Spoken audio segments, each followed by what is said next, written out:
Hi. So right away, I'm going to have to say that there is sort of a trigger warning with this video, this entry. There's going to be mention of sexual activities and whatnot in it.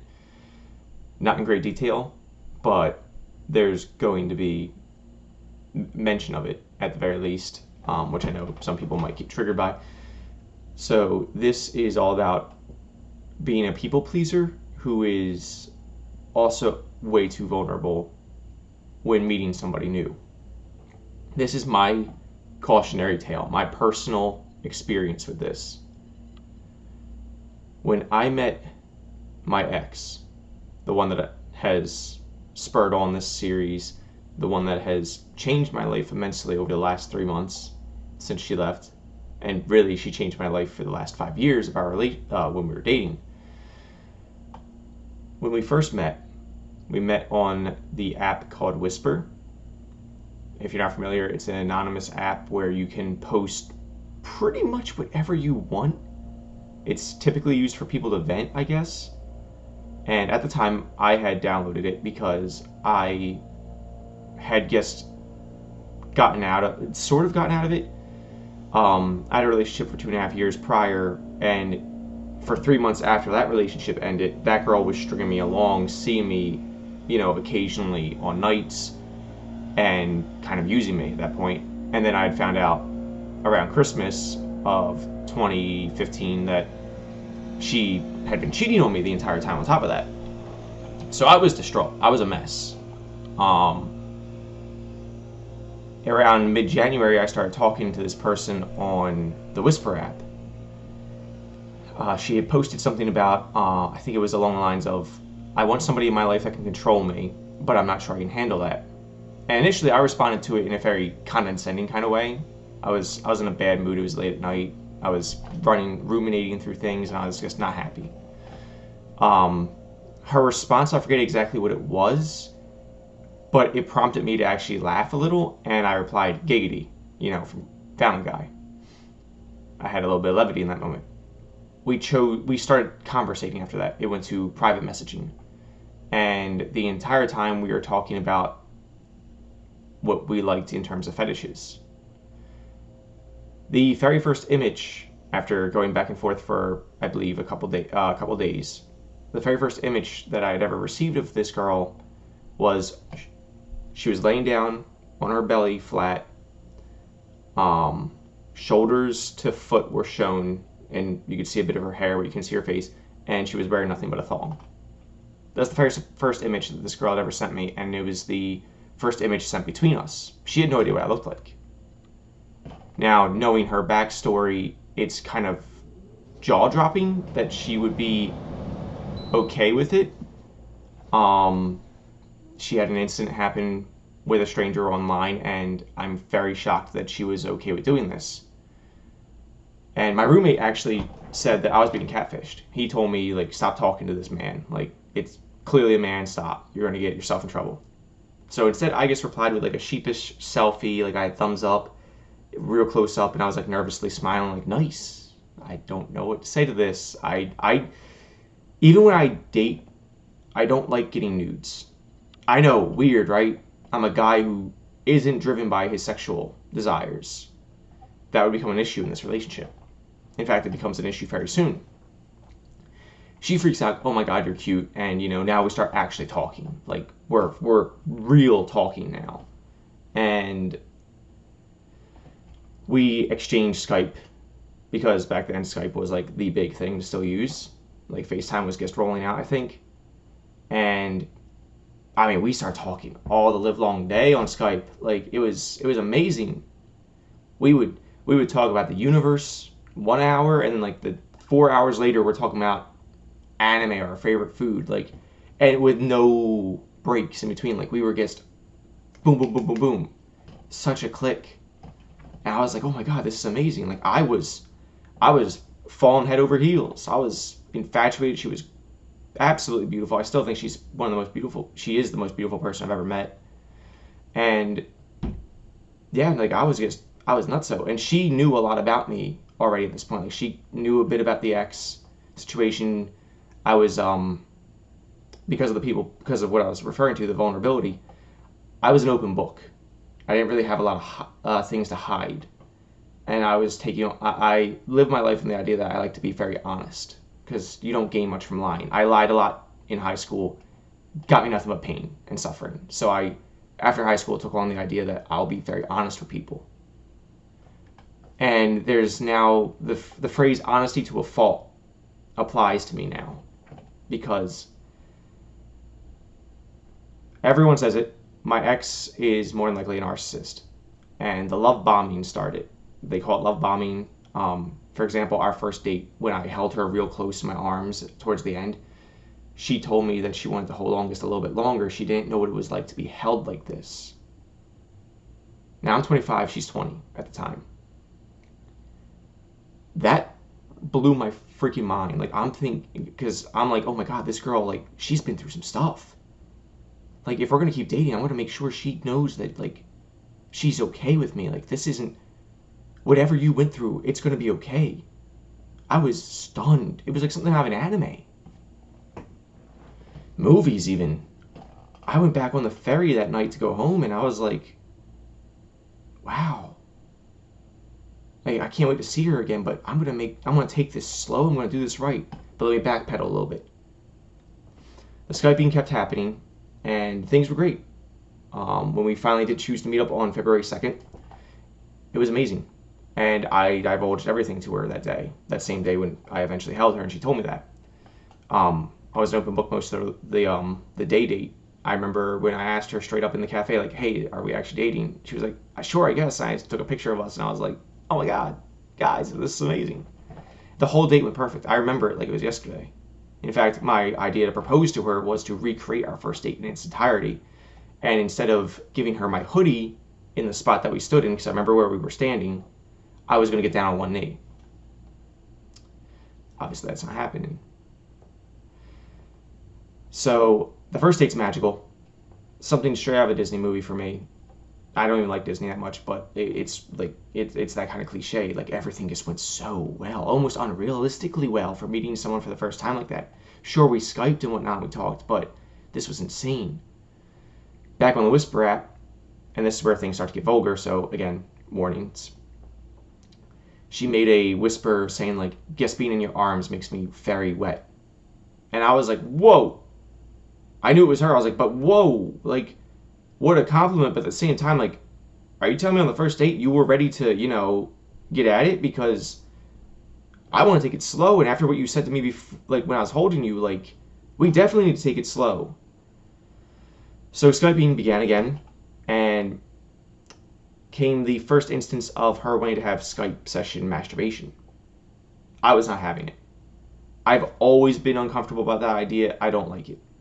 It's weird to me. If it's your thing, that's fine. And I told her that too. I was like, if it's your thing, that's fine. But I'm sorry, I don't want to partake. She would get very frustrated. She called me weird. She said it was confusing. There were crying fits that occurred. And because of the people-please nature, I would feel really guilty. So I did cave at one point and joined in on it. And it just, I told her by the end, I was like, like, you're beautiful, you're gorgeous, like, don't get me wrong, like, you are a turn on, but this is not my thing. I'd rather we wait, let's do it in person kind of deal. And I repressed this. This actually came to me the other day when I was talking to a friend of mine about it, the beginning of the relationship. I repressed how often this actually happened. This happened quite often after the first time, where she would be self-servicing and she'd want me to watch. She actually asked me, like, maybe if you watch a little bit, you'll join in. And I'm like, and I mean, the tears would happen, the fits would happen, and goddamn. There were points where we would be having full-blown conversations and the laptop would be resting on her chest, so I could only see her face and her shoulders a little bit. And I could see her shoulders moving in a very specific pattern that I know what it is. Plus, you can kind of see it in their eyes. Anyone who's sexually active knows what I'm talking about. You see it in their eyes, the eyebrows scrunch a little way, they start getting, you get red in the face kind of deal. And I'm like, are you, and she was like, yeah, I've been at it for like 30 minutes now. And I'm like, we're just having a conversation, like kudos, like, compliments to me. I guess I get you turned on that much, but like, I'm just trying to have a conversation with you. What is going on? She also told me that around this time that she was hooking up with another guy, not sexually as far as I know, but she was seeing another guy right before she and I had our first date on February 2nd. And she was letting me know, like, I chose you over him, kind of thing.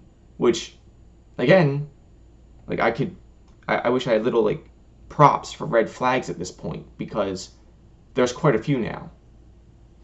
The hypersexuality, the not being okay with me having my own boundaries, the mention of this other guy, the love bombing, like, things were definitely looking a little grim. And my friend on the phone, who is your a bit of a dude, bro, like, he's like, oh man, you gotta just get in there and hit it kind of deal.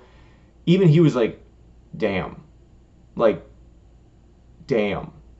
The second date occurred, and she wanted to find a spot in her Volkswagen Beetle, like, around where we were living, around where we were hanging out. She wanted to find a secluded spot to, get it on in the back seat. She didn't explicitly say it, but the hints were very there. We were sitting in the back seat. She kind of made the moves, and I wanted to wait. I really did. I wanted to wait. And she made mention of that, you know what I was trying to do, right? I'm like, yeah, I know, but let's wait. A third date rolls around. It's Valentine's Day. It's a fantastic day. I made her an origami bouquet of roses with the help of my sister, because I'm not the best at origami.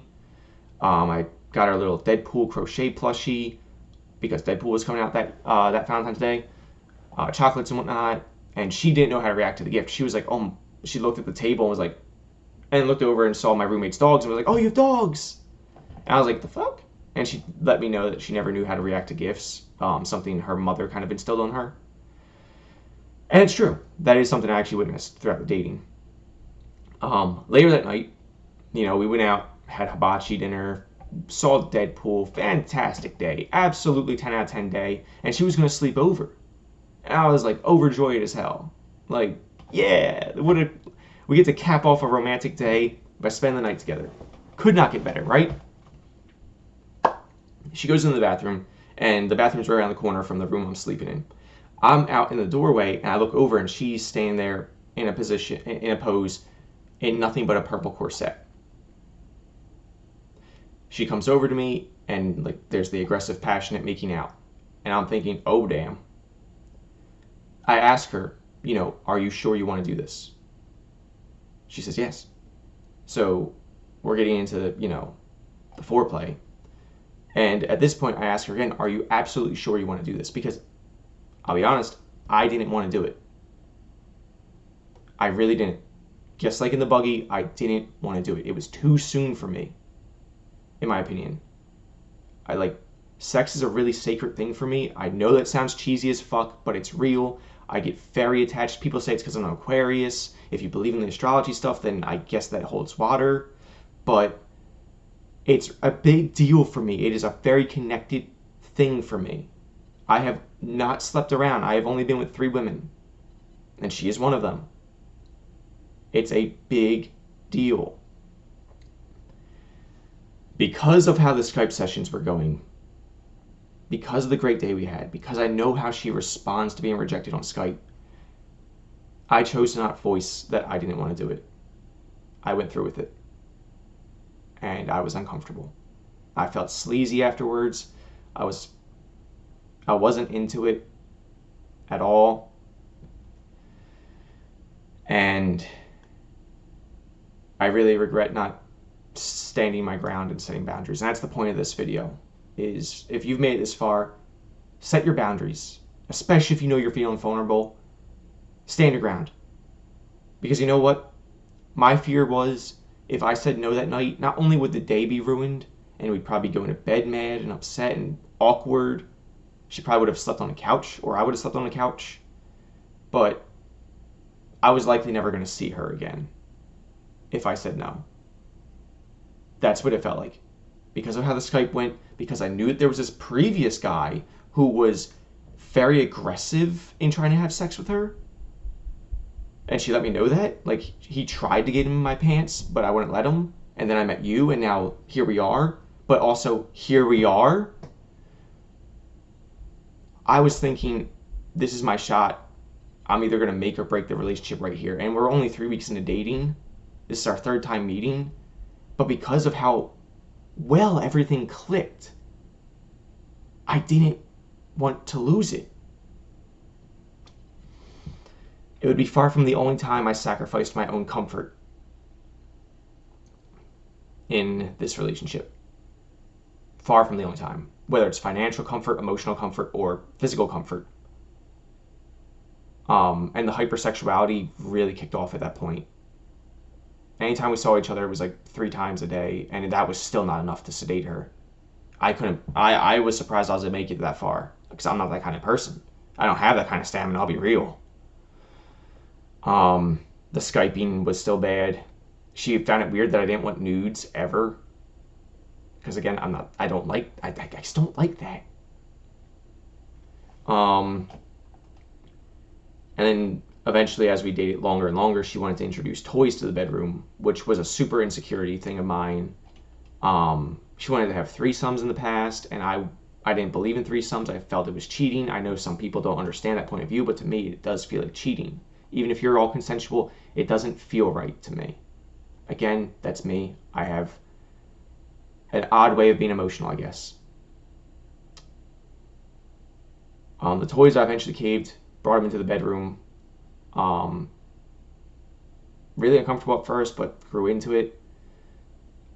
She ended up getting into the BDSM stuff and wanted to have a daddy brat system, which was very out of left field for me. Like, that was towards the end of the relationship, and that was just really weird.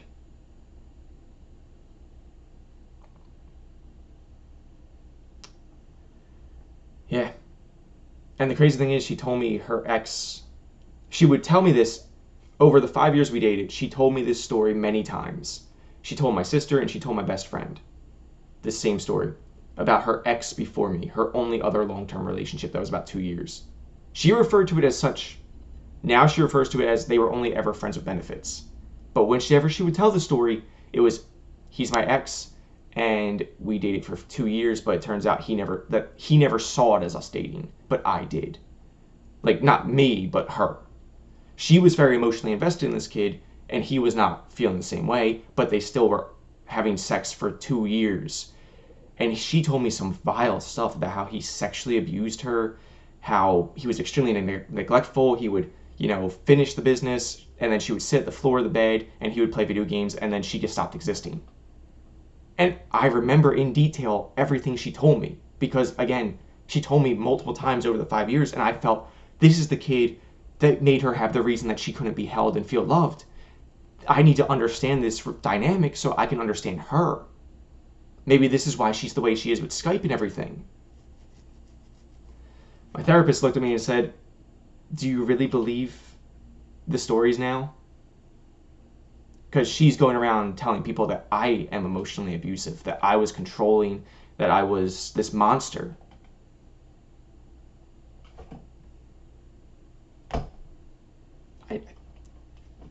I don't know. That I wouldn't let her talk about her past issues and everything like that, but I did. I listened to her time and time again about this kid. And it broke my heart. She honestly made it seem like she wanted me to hate him. He reached out and apologized to her in October of 2020, out of the blue, 4 years after the events, many years after the events went down, and he apologized to her, and she looked at me across the couch and was like, "Oh, that's weird. I don't know what to do here." I'm like, "What happened?" She's like, "So-and-so messaged me and apologized to me. I don't know what I should say back." I'm like, "Well, do you want to be friends with the guy? Like, what do you want here? Like, he probably has some sort of motive for coming back. It's been a long time since you guys talked." And she's like, "I don't know. I don't really feel anything, I guess. Like, I don't care anymore. It has nothing to, he means nothing to me." I was like, "Okay, then."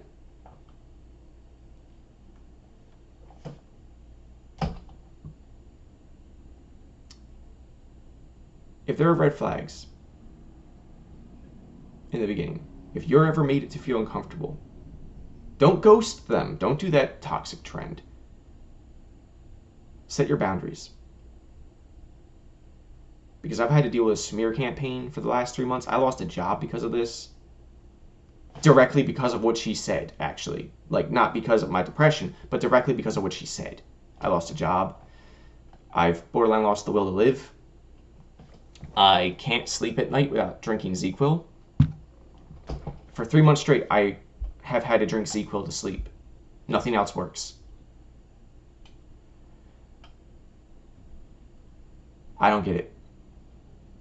I don't get how people are out there like this. I did everything I could for her and by her. Financed cars, bought her extravagant gifts, always put her needs ahead of mine. As we just heard in the last 20 minutes, like, I really put her needs ahead of mine because I stopped expressing my discomfort.